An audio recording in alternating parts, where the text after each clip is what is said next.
ನಮಸ್ಕಾರ ಸ್ನೇಹಿತರೆ, KSOU ಕ್ಲಾಸಸ್ಗೆ ಸ್ವಾಗತ. ಇವತ್ತು ನಾನು ಪ್ರಥಮ BA ಅವರಿಗೆ ಅರ್ಥಶಾಸ್ತ್ರದಲ್ಲಿ ಬರುವಂತಹ ಒಂದು ಇಂಪಾರ್ಟೆಂಟ್ ಆದ ಟಾಪಿಕ್ ಬಗ್ಗೆ ಈಸಿಯಾಗಿ ಅದರ ಎಕ್ಸ್ಪ್ಲನೇಷನ್ ಅನ್ನ ಕೊಡ್ತಾ ಹೋಗ್ತೇನೆ. ಆ ಟಾಪಿಕ್ ಯಾವ್ದಪ್ಪ ಅಂತಂದ್ರೆ ಔದಾಸೀನ್ಯ ವಕ್ರರೇಖೆ ವಿಶ್ಲೇಷಣೆ. ಈ ಒಂದು ಟಾಪಿಕ್ ತುಂಬಾ ಇಂಪಾರ್ಟೆಂಟ್ ಆಗಿರುತ್ತೆ. ಪ್ರತಿ ವರ್ಷ ಎಕ್ಸಾಮ್ಗೆ ಈ ಒಂದು ಪಠ್ಯ ಭಾಗದಿಂದ ರಿಪೀಟೆಡ್ ಆಗಿ ಕ್ವಶನ್ಸ್ನ ಕೇಳ್ತಾ ಇರ್ತಾರೆ. ಹಾಗಾಗಿ ಅರ್ಥಶಾಸ್ತ್ರದಲ್ಲಿ BA ಅವರಿಗೆ ಇರುವಂತಹ ಒಂದು ಇಂಪಾರ್ಟೆಂಟ್ ಆದ ಟಾಪಿಕ್ ಫಸ್ಟ್ ಇಯರ್ BA ಅವರಿಗೆ. ಸೊ ಈ ಟಾಪಿಕ್ ಅನ್ನ ನಾನು ಇವಾಗ ನಿಮ್ ಜೊತೆ ಶೇರ್ ಮಾಡ್ಕೊಳ್ತೇನೆ, ಈಸಿಯಾಗಿ ಇದನ್ನ ಎಕ್ಸ್ಪ್ಲೇನ್ ಮಾಡ್ತೇನೆ.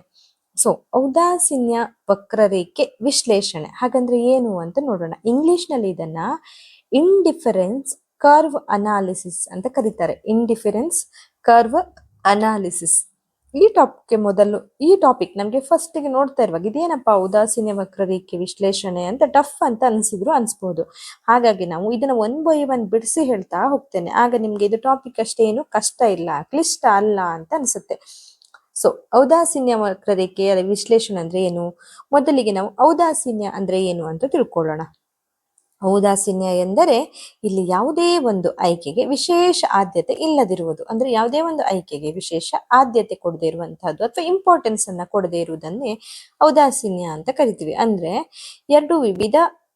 ಎರಡು ವಿಭಿನ್ನ ವಸ್ತುಗಳ ಸಂಯೋಜನೆಗಳಿಂದ ನಮಗೆ ಒಂದೇ ಮಟ್ಟದ ತೃಪ್ತಿ ಸಿಕ್ಕರೆ ಆ ಎರಡು ಸಂಯೋಜನೆಗಳ ನಡುವೆ ಗ್ರಾಹಕನಿಗೆ ವಿಶೇಷ ವ್ಯತ್ಯಾಸ ಆಗುವುದಿಲ್ಲ.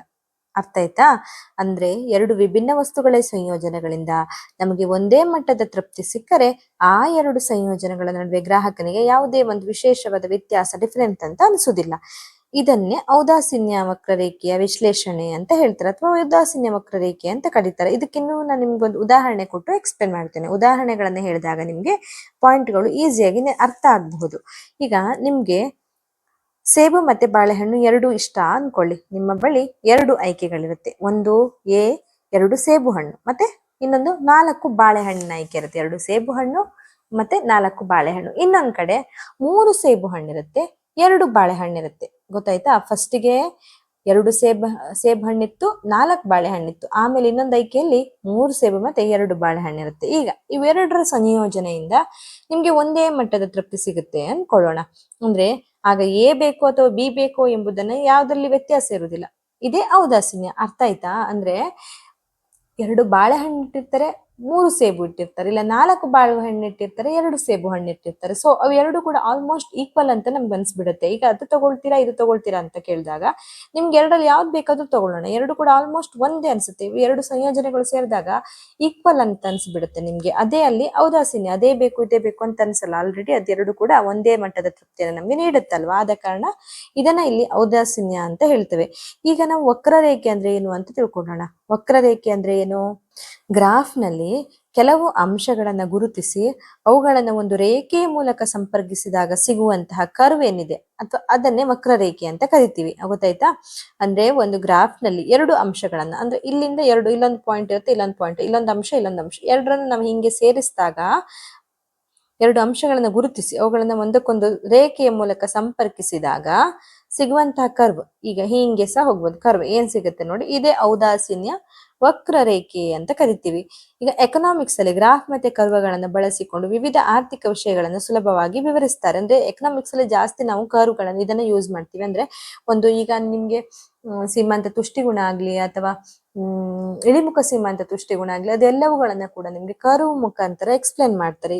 ಜಾಸ್ತಿ ಎಕ್ಸ್ಪ್ಲನೇಷನ್ ಈ ತರ ಕರ್ವ್ಗಳದ್ದು ಎಕನಾಮಿಕ್ಸ್ ಅಲ್ಲಿ ಬರುತ್ತೆ. ಇನ್ನು ಓವರ್ ಆಲ್ ಈಗ ಔದಾಸೀನ್ಯ ವಕ್ರರೇಖೆ ಅಂದ್ರೆ ಏನು ಅಂತ ತಿಳ್ಕೊಳ್ಳೋಣ.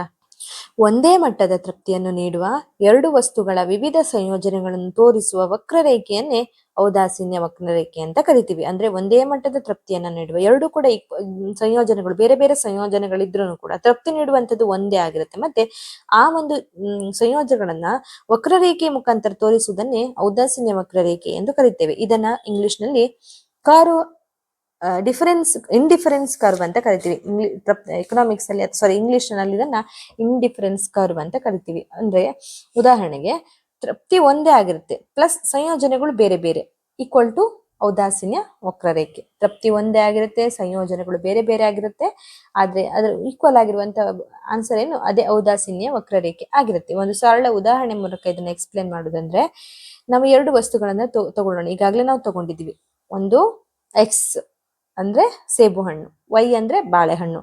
ಈಗ ಗ್ರಾಹಕನಿಗೆ ಕೆಳಗಿನ ಸಂಯೋಜನೆಗಳು ಒಂದೇ ಮಟ್ಟದ ತೃಪ್ತಿ ನೀಡುತ್ತದೆ ಅಂದ್ಕೊಳ್ಳೋಣ. ಅಂದ್ರೆ ಬಾಳೆಹಣ್ಣು ತಿಂದ್ರು ಸೇಬು ಹಣ್ಣು ತಿಂದ್ರು ಒಬ್ಬ ಗ್ರಾಹಕನಿಗೆ ಅಲ್ಲಿ ಸಿಗುವಂತ ತೃಪ್ತಿ ಒಂದೇ ಆಗಿರುತ್ತೆ.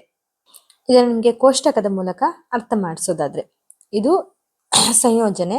ಎಕ್ಸ್ ಅಂದ್ರೆ ಸೇಬು, ವೈ ಅಂದ್ರೆ ಬಾಳೆಹಣ್ಣು. ಮೊದಲನೆಗೆ ನಿಮ್ಗೆ ಒಂದು ಸೇಬುವನ್ನ ಕೊಡ್ತಾರೆ, 10 ಬಾಳೆಹಣ್ಣನ್ನ ಕೊಡ್ತಾರೆ.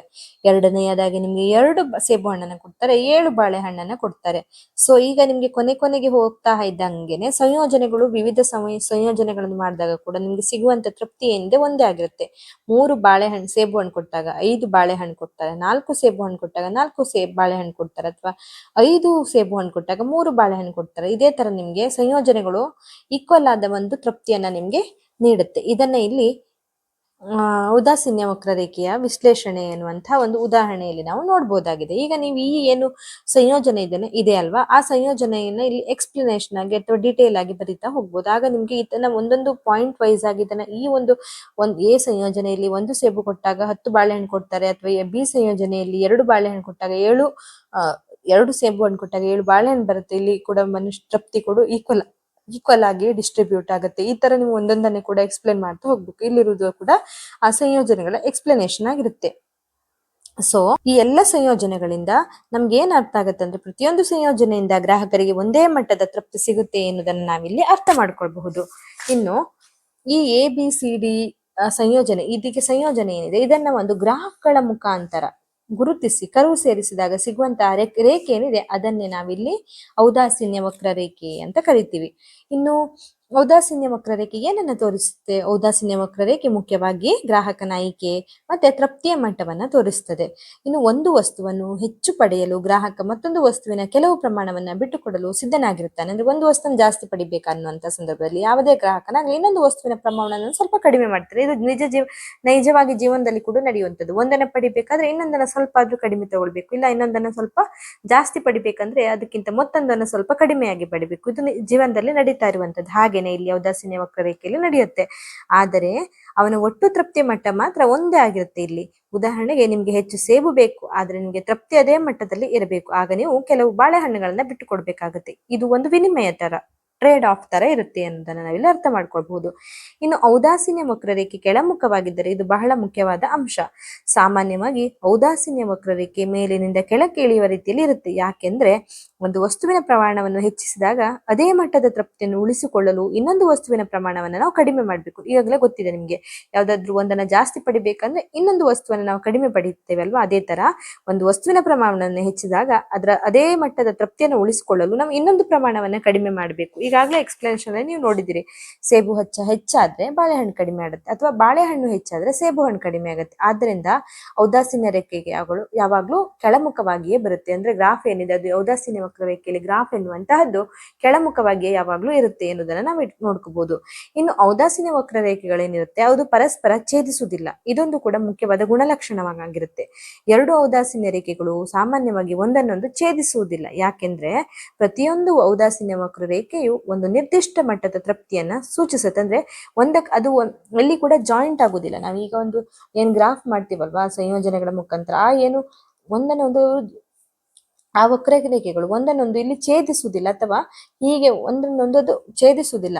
ಯಾಕಂದ್ರೆ ಪ್ರತಿ ಒಂದು ಮಟ್ಟವು ಏನಿದೆ ಅದು ಡಿಫರೆಂಟ್ ಆದ ಒಂದು ತೃಪ್ತಿಯನ್ನ ಸೂಚಿಸ್ತದೆ. ಆದ ಕಾರಣ ಅದು ಔದಾಸೀನ್ಯ ವಕ್ರರೇಖೆ ಒಂದನ್ನೊಂದು ಯಾವತ್ತು ಛೇದಿಸುವುದಿಲ್ಲ. ಒಂದು ಕರ್ವ್ ಹೆಚ್ಚು ತೃಪ್ತಿಯ ಮಟ್ಟವನ್ನ ಮತ್ತೊಂದು ಅಂದ್ರೆ ಒಂದು ಕರ್ವ್ ಅನ್ನೋದು ಹೆಚ್ಚು ಮಟ್ಟವನ್ನು ತೃಪ್ತಿಯ ಮಟ್ಟವನ್ನು ತೋರಿಸಿದ್ರೆ, ಇನ್ನೊಂದು ಕರ್ವ್ ಕಡಿಮೆ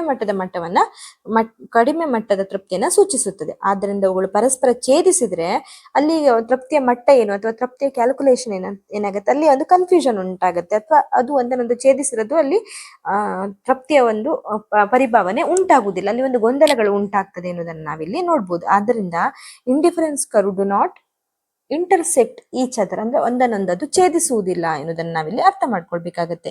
ಇನ್ನು ಔದಾಸೀನ್ಯ ನಕ್ಷೆ ಎನ್ನುವಂತ ಒಂದು ಕಾನ್ಸೆಪ್ಟ್ ಕೂಡ ಬರುತ್ತೆ. ಈ ಔದಾಸೀನ್ಯ ನಕ್ಷೆ ಎಂದ್ರೇನು? ಈಗ ಇದೊಂದು ಮತ್ತೊಂದು ಮುಖ್ಯವಾದ ಪದ ಆಗಿರುತ್ತೆ ಈ ಔದಾಸೀನ್ಯ ನಕ್ಷೆ ಅನ್ನೋದು. ಇದು ಒಮ್ಮೊಮ್ಮೆ ಎಕ್ಸಾಮ್ ಅಲ್ಲಿ ಇದರ ಬಗ್ಗೆ ಕೂಡ ನೀವು ಕೇಳಿದಾಗ ಬರಿಬೇಕಾಗ್ತದೆ. ಔದಾಸೀನ್ಯ ನಕ್ಷೆ ಅಂದರೆ ಒಬ್ಬ ಗ್ರಾಹಕನ ವಿವಿಧ ಮಟ್ಟದ ತೃಪ್ತಿಯನ್ನು ತೋರಿಸುವ ಹಲವಾರು ಔದಾಸೀನ್ಯ ವಕ್ರರೇಖೆಗಳ ಸಮೂಹವನ್ನೇ ಔದಾಸೀನ್ಯ ನಕ್ಷೆ ಎನ್ನುತ್ತೇವೆ. ಅಂದ್ರೆ ಒಬ್ಬ ಗ್ರಾಹಕನ ವಿವಿಧ ಮಟ್ಟದ ತೃಪ್ತಿಯನ್ನ ತೋರಿಸುವ ಹಲವಾರು ಔದಾಸೀನ್ಯ ವಕ್ರರೇಖೆಗಳ ಸಮೂಹವನ್ನೇ ಔದಾಸೀನ್ಯ ನಕ್ಷೆ ಎಂದು ಕರೀತೇವೆ. ಒಂದು ಕರ್ವ್ ಅಂದ್ರೆ ಒಂದು ಮಟ್ಟದ ತೃಪ್ತಿ, ಹಲವಾರು ಕರ್ವ್ಗಳು ಸೇರಿದ್ರೆ ಹಲವಾರು ಮಟ್ಟದ ತೃಪ್ತಿ.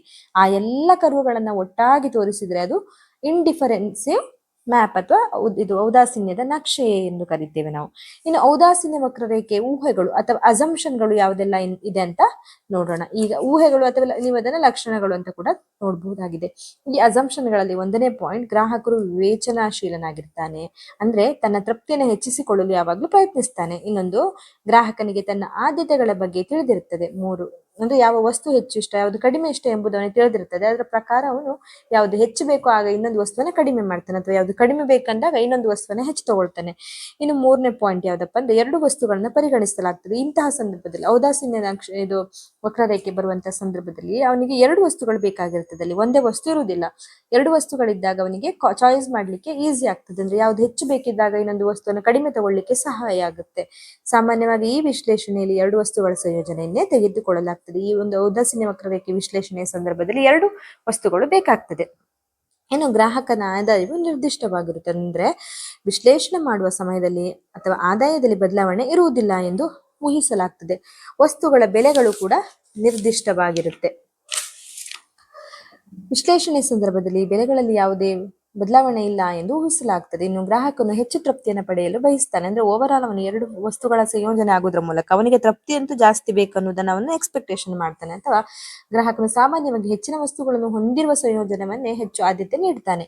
ಇನ್ನು ಔದಾಸೀನ್ಯ ರೇಖೆಗಳ ಮುಖ್ಯ ಗುಣಲಕ್ಷಣಗಳನ್ನು ನೋಡುವುದಾದ್ರೆ, ಮೊದಲನೆಯದಾಗಿ ಔದಾಸೀನ್ಯ ವಕ್ರರೇಖೆ ಈಗಾಗಲೇ ಗೊತ್ತಿರುತ್ತೆ ನಮ್ಗೆ, ಅದು ಕೆಳಮುಖವಾಗಿರುತ್ತೆ. ಯಾಕಂದ್ರೆ ಒಂದನ್ನ ಹೆಚ್ಚು ಪಡೆಯುವಾಗ ಇನ್ನೊಂದು ವಸ್ತುವನ್ನು ನಾವು ಕೆಳಗೆ ಕಡಿಮೆ ತೆಗೆದುಕೊಳ್ತೀವಲ್ವ, ಆದ ಕಾರಣಕ್ಕಾಗಿ ಅದು ಯಾವಾಗ್ಲೂ ವಕ್ರರೇಖೆ ಕೆಳಮುಖವಾಗಿಯೇ ಇರುತ್ತೆ. ಇದು ಮೂಲ ಬಿಂದುವಿನ ಕಡೆ ಪೀನವಾಗಿರುತ್ತೆ. ಇನ್ನೊಂದು, ಔದಾಸೀನ್ಯ ರೇಖೆಗಳೇನಿವೆ ಅದು ಪರಸ್ಪರ ಛೇದಿಸುವುದಿಲ್ಲ. ನಾಲ್ಕನೇದು, ಔದಾಸೀನ್ಯ ವಕ್ರರೇಖೆಯ ಮೇಲಿರುವ ಎಲ್ಲಾ ಬಿಂದುಗಳು ಒಂದೇ ಮಟ್ಟದ ತೃಪ್ತಿಯನ್ನು ನೀಡುತ್ತವೆ.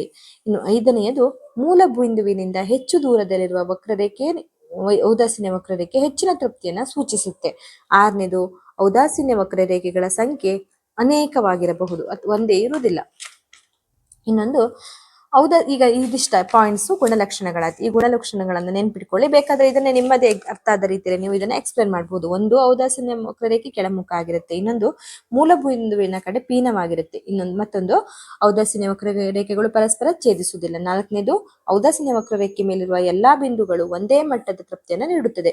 ಐದು, ಮೂಲ ಬಿಂದುವಿನಿಂದ ಹೆಚ್ಚು ದೂರದಲ್ಲಿರುವ ಔದಾಸೀನ್ಯ ರೇಖೆ ಏನಿದೆ ಅದು ಹೆಚ್ಚಿನ ತೃಪ್ತಿಯನ್ನ ಸೂಚಿಸುತ್ತೆ. ಆರನೇದು, ಔದಾಸೀನ್ಯ ವಕ್ರರೇಖೆಗಳ ಸಂಖ್ಯೆ ಅನೇಕ ಆಗಿರುತ್ತೆ. ಇನ್ನು ಈ ಒಂದು ಟಾಪಿಕ್ ಅನ್ನ ನಾವು ಪುನರಾವರ್ತಿಸೋಣ, ಅಥವಾ ಅದನ್ನ ರಿಪೀಟ್ ಒಂದ್ಸಲ ನೋಡ್ಕೊಳ್ಳೋಣ ನೆನಪಾಗ್ಲಿ ಅಂತ. ಈಗ ಔದಾಸೀನ್ಯ ವಕ್ರರೇಖೆಯನ್ನ ನೆನ್ಪಿಟ್ಕೊಳ್ಬೇಕಾದ್ರೆ ನಮ್ಮ ಬಳಿ ಎರಡು ವಸ್ತು ಇರುತ್ತೆ, ಒಂದು ಸೇಬು, ಇನ್ನೊಂದು ಬಾಳೆಹಣ್ಣು. ನಮ್ಗೆ ಒಂದೇ ಮಟ್ಟದ ತೃಪ್ತಿ ನೀಡುವ ಹಲವು ಸಂಯೋಜನೆಗಳಿವೆ.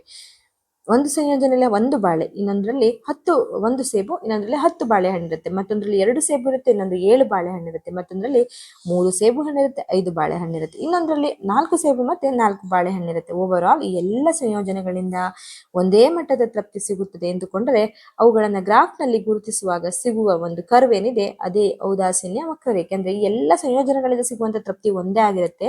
ಮತ್ತೆ ಅವುಗಳನ್ನ ಗ್ರಾಫ್ ನಲ್ಲಿ ಗುರುತಿಸಿ ಸಂಪರ್ಕಿಸಿದಾಗ ಒಂದು ಕರ್ವ್ ಸಿಗುತ್ತಲ್ವಾ, ಆ ಕರ್ವೇ ಔದಾಸೀನ್ಯ ವಕ್ರರೇಖೆಯಾಗಿರುತ್ತೆ. ಒಂದು ವಸ್ತು ಹೆಚ್ಚಾದಾಗ ಮತ್ತೊಂದು ವಸ್ತು ಕಡಿಮೆ ಆಗುತ್ತದೆ. ಆದ್ದರಿಂದ ಕರ್ವ್ ಯಾವಾಗಲೂ ಕೆಳಭಾಗಕ್ಕಾಗಿರುತ್ತದೆ, ಕೆಳಮುಖವಾಗಿರುತ್ತದೆ ಎನ್ನುವುದನ್ನು ನಾವಿಲ್ಲಿ ನೆನ್ಪಿಟ್ಕೊಳ್ಬೇಕಾದ ಟಾಪಿಕ್ ಆಗಿರುತ್ತೆ ಅಥವಾ ಪಾಯಿಂಟ್ ಆಗಿರುತ್ತೆ. ಇದಿಷ್ಟು ಕೂಡ ಔದಾಸೀನ್ಯ ವಕ್ರರೇಖೆಯ ವಿಶ್ಲೇಷಣೆ ಆಗಿರುತ್ತೆ. ಇದೊಂದು ಎಕನಾಮಿಕ್ಸ್ ಅಲ್ಲಿ ಇಂಪಾರ್ಟೆಂಟ್ ಆದ ಚಾಪ್ಟರ್. ಹಾಗೆ ಎಕನಾಮಿಕ್ಸ್ ಅಲ್ಲಿ ಬರುವಂತಹ ಒಂದು ವಿಷಯವಾಗಿರುತ್ತೆ ಈ ಔದಾಸೀನ್ಯ ವಕ್ರರೇಖೆ ಅನ್ನುವಂಥದ್ದು. ಈ ಒಂದು ಕ್ಲಾಸ್ ನಿಮಗೆ ಈಸಿಯಾಗಿ ಎಕ್ಸ್ಪ್ಲನೇಷನ್ ಮಾಡಿದ್ದೇನೆ. ಸ್ವಲ್ಪ ನೀವು ಇದು ಎಕ್ಸಾಂಪಲ್ ಮುಖೇನ ಪದೇ ಪದೇ ಇದನ್ನ ಎಕ್ಸ್ಪ್ಲೇನ್ ಮಾಡ್ತಾ ಇರ್ಬೇಕಾಗುತ್ತೆ. ಒಂದೊಂದು ವರ್ಡ್ ಅನ್ನು ಕೂಡ ನೀವು ಎಕ್ಸಾಂಪಲ್ ಮುಖಾಂತರನೇ ಎಕ್ಸ್ಪ್ಲೇನ್ ಮಾಡಿದಾಗ ಅದು ಈಸಿಯಾಗಿ ಅರ್ಥ ಆಗ್ಲಿಕ್ಕೆ ಸಹಾಯ ಆಗುತ್ತೆ. ಎಕ್ಸಾಂಪಲ್ ನಲ್ಲಿ ಬಂದಾಗ ನಾನು ಹೇಳಿದಷ್ಟು ಪಾಯಿಂಟ್ ಅನ್ನು ನೀವು ಅರ್ಥ ಮಾಡ್ಕೊಂಡು, ಈ ಬುಕ್ ಅಲ್ಲಿ ಕೂಡ ಒಂದು ಗ್ರಾಫ್ ಗಳನ್ನ ನೀವು ನೋಡಿ, ಈಗಾಗಲೇ ಇಲ್ಲಿ ಒಂದು ಗ್ರಾಫ್ ನೋಡಬಹುದು ನೀವು, ಬಾಳೆಹಣ್ಣುಗಳು. ಮತ್ತೆ ಇದರಲ್ಲಿ ಯಾವಾಗ್ಲೂ ಈ ಒಂದು ಔದಾಸೀನ್ಯ ವಕ್ರರೇಖೆ ಈ ಗ್ರಾಫ್ ಅನ್ನ ಕೂಡ ಒಂದು ನೆನ್ಪಿಟ್ಕೊಂಡು ಹೋಗಿ ನೀವು, ಅಥವಾ ಗ್ರಾಫ್ ಅನ್ನ ಸ್ವಲ್ಪ ಕಲ್ತ್ಕೊಂಡು ಹೋಗಿ. ಸೊ ಯಾವುದೇ ಕಾರಣಕ್ಕೂ ಉದಾಸೀನ ವಕ್ರರೇಖೆಯಲ್ಲಿ ಗ್ರಾಫ್ಗಳು ಕೆಳಮುಖವಾಗಿಯೇ ಇರ್ತದೆ. ಯಾಕಂದ್ರೆ ಒಂದು ವಸ್ತುವಿನ ಸಂಯೋಜನೆಯನ್ನ ಜಾಸ್ತಿ ಮಾಡಿದಾಗ ಇನ್ನೊಂದು ಸಂಯೋಜನೆಯನ್ನ ನಾವು ಕಡಿಮೆ ಮಾಡ್ತೇವಲ್ವ, ಆದ ಕಾರಣ ಯಾವಾಗ್ಲೂ ಅದು ಹೀಗೆ ಕರು ಯಾವಾಗ್ಲೂ ಕೆಳಮುಖವಾಗಿರುತ್ತೆ. ಮತ್ತೆ ಇಲ್ಲಿ ಯಾವುದೇ ಕಾರಣಕ್ಕೂ ಛೇದಿಸುವುದಿಲ್ಲ, ಕರು ಯಾವುದನ್ನು ಕೂಡ ಛೇದಿಸುವುದಿಲ್ಲ. ಇದೆಲ್ಲ ಕೂಡ ಇದರ ಒಂದು ಲಕ್ಷಣಗಳಾಗಿರುತ್ತೆ. ಈ ಒಂದು ಸಂಯೋಜನೆಯನ್ನ ನೀವು ಕಲ್ತ್ಕೊಂಡು ಹೋದ್ರೆ ಅದನ್ನು ಗ್ರಾಫ್ ಅನ್ನ ಎಕ್ಸಾಮ್ ಅಲ್ಲಿ ಬರೆದು ಆ ಗ್ರಾಫ್ ಅನ್ನ ನೀವು ಎಕ್ಸ್ಪ್ಲೇನ್ ಮಾಡ್ತಾ ಹೋದ ಹಾಗೆ ನಿಮ್ಗೆ ಪೇಜ್ ಅನ್ನ ಫಿಲ್ ಮಾಡ್ಲಿಕ್ಕೆ ಅಥವಾ ಎಕ್ಸ್ಪ್ಲನೇಷನ್ ಜಾಸ್ತಿ ಬರೀಲಿಕ್ಕೆ ನಿಮ್ಗೆ ಈಸಿ ಆಗ್ತದೆ. ಇದಿಷ್ಟು ಕೂಡ ಈ ಒಂದು ವಿಷಯದ ಟಾಪಿಕ್ ಬಗ್ಗೆ ಇರುವಂತಹ ಒಂದು ಕ್ಲಾಸ್ ಆಗಿರುತ್ತೆ ಸ್ನೇಹಿತರೆ. ಈ ಕ್ಲಾಸ್ ಏನಾದ್ರೂ ನಿಮ್ಗೆ ಸ್ವಲ್ಪ ಮಟ್ಟಿಗೆ ಆದ್ರೂ ಹೆಲ್ಪ್ ಆದಲ್ಲಿ ದಯವಿಟ್ಟು ನನಗೆ ಕಮೆಂಟ್ ಮೂಲಕ ತಿಳಿಸಿ. ಧನ್ಯವಾದಗಳು ಸ್ನೇಹಿತರೆ.